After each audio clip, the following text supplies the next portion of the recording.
इसमें रुई देखो कितनी निकलती है।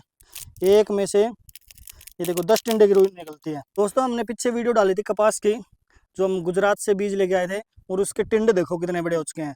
आपको पहले फोड़ के दिखाते हैं, फिर इसका हमने हरियाणा हिसार के अंदर पौधा लगाया है, वो भी आपको दिखाएंगे इस तरीके का, इसका पौधा किस तरीके का होता है। क्योंकि हम बीज लेके आए थे, ये कामयाब होता है या नहीं। अगर हमारे यहाँ पे लग जाता है तो किसान की तो बल्ले बल्ले हो जाएगी। ये देखो पहले आपको इसका दिखाते हैं। ये देखिए कपास देखिए आप, ये टिंडा है जो गुजरात गुजरात से ले गए थे ये बीज के लिए। इसमें रुई देखो कितनी निकलती है। एक में से ये देखो 10 टिंडे की रुई निकलती है। ये इसमें ये देखो कितनी मखमल जैसी रुई है इसकी, मतलब केमिकल के अंदर से गुजारने की जरूरत नहीं है। जो हमारे मेडिकल में रुई यूज होती है वो ये रुई है। देखो ये इस तरीके का होता है। और इसका ये देखो, इसमें बिनोले देखो आप कितने हैं। ये देखिए कितने बिनोले हैं, बिनोले भी और कपास भी। मतलब क्या करना है मेडिकल में, सिर्फ अगर ये उगा लेते हैं तो क्या होता है, पहले तो गिंडा बनाना पड़ता था, प्लास्टिक ऊपर लपेटना, मतलब केमिकल से वो साफ़ करनी। अब इसका बना लिया तो सीधा मेडिकल में ये यूज़ हो जाएगी, क्योंकि बिल्कुल नेचुरल और प्रकृति ने जो हमें दी है वो ये है, कपास है। और आजकल हम कॉटन यूज़ कर रहे हैं वो केमिकल है। अब इसका देखो हमने 10-15 दिन पहले पौधा लगाया था जो हम लेके आए थे। हमारा दिखाने का मकसद यही था, ना हमने कोई बीज ना कोई मार्केटिंग ऐसी चीज़ नहीं की। हमने पहले यही बोला था कि हम खुद लगा के देखते हैं लगता है या नहीं, भाई हमारे क्लाइमेट कैसा है, यहाँ पे पानी टेम्परेचर बहुत सी चीज़ें होती है। कि गुजरात में तो बहुत टेम्परेचर लेवल 1 है, लेकिन हरियाणा हिसार के अंदर तो बहुत ज़्यादा गर्मी होती है और बहुत ज़्यादा सर्दी होती है, इसलिए हमें चेक करना ज़रूरी है। अब ये देखो कि हमने लगाया था, ये कपास की तरह वो जो हमारी देसी बाड़ी होती है उस तरीके का ये पौधा है। ये हमारा लग चुका है, एक ये है, एक ही साइड ये लग चुका है। देखो ये हमने लगाए हैं, लगभग हमने इसके 10 पौधे लगाए थे, मतलब 10 बीज लगाए थे। 10 में से हमारे 8 कामयाब हो गए हैं। अब ये चल पड़ा है ये इसमें, और लगाया है इस जगह में देखो यहाँ पे बाड़ के ऊपर लगाया है। क्योंकि इसमें क्या होगा कि पौधा बहुत बड़ा होगा, ये एक बार लगाने के बाद 20 साल तक इसका कपास का पौधा चलता है। मतलब ये बहुत बड़ा पौधा हो जाता है, हमारा जो नीम है या फिर हमारे किक्कर है, इतना बड़ा पौधा हो जाता है। और ये इस तरीके से लटकते हैं। हमने गुजरात में बात की तो गुजरात वालों ने ये बोला, जो गुजरात के फार्मर हैं, कि सबसे बड़ी बात ये है कि महंगी बहुत है। महंगी क्यों है? क्योंकि देखो ये बिल्कुल मखमल है।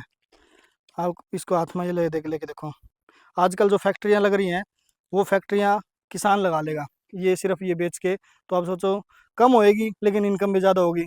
इसमें ना पेस्टिसाइड डालने की ज़रूरत है, ना यूरिया पोटास, और एक बार बीज लगाने के बाद 20 साल तक चलती है। इसको गुजरात के अंदर कप्पू बोला जाता है, यहाँ पे कपास बोलते हैं, इसको कप्पू बोला जाता है। और अब बात ये रहेगी कि कमेंट आएंगे कि बीज चाहिए। सर मैं आपसे रिक्वेस्ट और हाथ जोड़ के प्रार्थना करता हूँ कि किसान क्या करता है कि वीडियो देखता है और हाथों हाथ वो लगा लेता है, 1 एकड़ में, 2 एकड़ में, 5 एकड़ में। लेकिन हम ये चीज़ नहीं बोलते, हम ये क्या बोलते हैं कि ये पहले उसका आप ट्रायल करो। जैसे ट्रायल क्या करो, ये देखो हमने गुआर लगाया है जो लगभग किसान की इनकम 100 गुना कर देगा। लेकिन उसका भी ट्रायल चल रहा है, हमारे तीसरे साल है ये।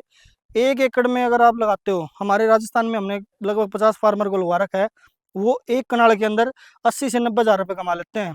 मतलब मार्च में लगाते हैं और नवंबर तक इसकी फसल चलती है। लेकिन इसकी फसल कैसे चलती है, इसको हरा तोड़ा जाता है, बाजार में लेके जाओ 60-70 रुपये के जी नॉर्मल बिक जाता है। और हमने एक मुहिम चलाई है, अगर आप इसका बीज लगाते हो और बीज लगाने के बाद आप बेचो उसको, अगर नहीं बिकता तो सुखा के आप हमें दो, ये बाजार में 1200 रुपये के जी है। इसी तरीके से कपास है। क्योंकि देखो किसान उगा लेता है लेकिन उसको बेच नहीं पाता, सबसे बड़ी बात यही है। और धीरे धीरे लोग क्या कि खेती से दूर हो रहे हैं, लेकिन लोग ये नहीं पता कि उसको टेक्निकल से करो। अब गुआर पहले था क्या था कि आप उसको उगाओ, उगाने के बाद 6 महीने 4 महीने में काटो, और काटने के बाद क्या करो, बेच दो। आप हमारे साथ जुड़ना चाहते हो तो देखो वीडियो तो चैनल पे बहुत से लाखों वीडियो हर रोज़ पड़ती है, लेकिन जो सच है वो शायद 10% लोग बताते हैं, और उसमें बढ़ा चढ़ा कर बताते हैं। लेकिन हमारा वो मकसद नहीं है, क्योंकि हम खेती कर चुके हैं। लगभग हमें 10 साल हो गए खेती करते हुए, हमारे पापा दादा खेती करते थे। लेकिन हमने क्या किया कि खेती छोड़ के नौकरी में नहीं गए। अगर हमने कोई नौकरी में चल जाते तो हमें भी ये शायद, हमारे जो बच्चे हैं उनको नहीं पता होता। लेकिन शायद 50% तो हमारे दादा ने, हमारे पापा ने वो चीज़ें हमें बताई है कि इसमें नुकसान है और इसमें फ़ायदा है। लेकिन सबसे बड़ी बात क्या है कि बेचने का, किसान बेच नहीं पाता। हमने भी एक छोटी चीज़ से शुरुआत की थी। देखो गुआर है, मूंग है, बाजरी है, मोठ है, वो तो हम प्रॉपर बेच रहे हैं, खरीद रहे हैं। लेकिन उसको कोई बिस्कुट बना रहे हैं, कोई किस तरीके से बेच रहा है, कोई किस तरीके से, तो उसको बेचने का तरीका सबसे बड़ी बात ये है। मुकेश अंबानी है, या फिर जितने बड़े बड़े हमारे सेलिब्रिटी हैं, जितने भी है, देखो आप नवरत्न बेच रहा है, कोई कुछ बेच रहा है, कोई कुछ बेच रहा है, बेच रहा है, तभी वो करोड़पति है। लेकिन किसान क्या करता है, उगा लेता है, लेकिन जब बेचने की बारी आती है तो उसको शर्म आती है, अभी हमारे रिश्तेदार क्या बोलेंगे। अभी हम इसके लिए ग्वार के लिए या इसके लिए सफ़ेद मूसली, इस्तावर, बिरंगराज, ये हमारा एक रिसर्च रिसर्च सेंटर बोल सकते हो। देखो आप बड़े बड़े रिसर्च सेंटर देखे होंगे, लेकिन खेती का रिसर्च सेंटर, हम ये नहीं बोलते कि साइंटिस्ट है, लेकिन उगाने के बाद हम आपको ये बताते हैं भी ये उगता है, कितना फ़ायदा है, कितना नुकसान है, जो सच है वो बताते हैं। यहाँ पे देखो हमने लगभग 100 तरह की हमारी रिसर्च चल रही है। मतलब ये कितना पानी मांगता है, कितनी खाद मांगता है, कितना टेम्परेचर है, होता कितना है, वो सारी चीज़ें। अब ये बेल आप देख रहे हो भी, इसका कितना मतलब जो ज़मीन में उगाते हैं उसका कितना फ़ायदा है, और जो हमारी बाढ़ पर चढ़ाकर उगाते हैं उसका कितना फ़ायदा है, कितनी बीमारी आती है। तो आप हमारे वीडियो से जुड़े रहें और चैनल को फॉलो कर लें। हम ये वादा करते हैं आपसे, हर रोज़ कुछ ना कुछ आपके लिए नया लेके आएंगे, और जो होगा वो सच होगा, चाहे उसमें नुकसान हो चाहे आपको फ़ायदा हो। लोग कमेंट भी करते हैं भाई ये चीज़ हमने देखी नहीं। देखो देखा तो हमने जापान भी नहीं, मैंने जापान भी नहीं देखा, लेकिन जापान है। तो इसलिए लाखों चीज़ है जो हमारे से छुपाई गई है, वो आपके लिए हम लेके आएंगे। और खेती को छोड़े नहीं, खेती को बदलें, उसको करने का तरीका बदलें, तो फ़ायदा ही फ़ायदा है। आप जॉब करते हो, जॉब करने के बाद आपका बच्चा भी जॉब करता है फिर, लेकिन आप खेती करते हो, वो 50% सीख जाता है। आप खेती करो, आपका बच्चा मतलब उसको उगाना, उसको बेचना करेगा। मेरे पापा भी खेती करते थे, हमने यूट्यूब शुरू किया, और आज आपकी दया से हमारे 5-6 लाख फॉलोवर हैं। तो सोचो हमने एक चीज़ दूसरी जगह दिखाई। इसी तरीके से हम आपके लिए और चीज़ें लेके आएँगे।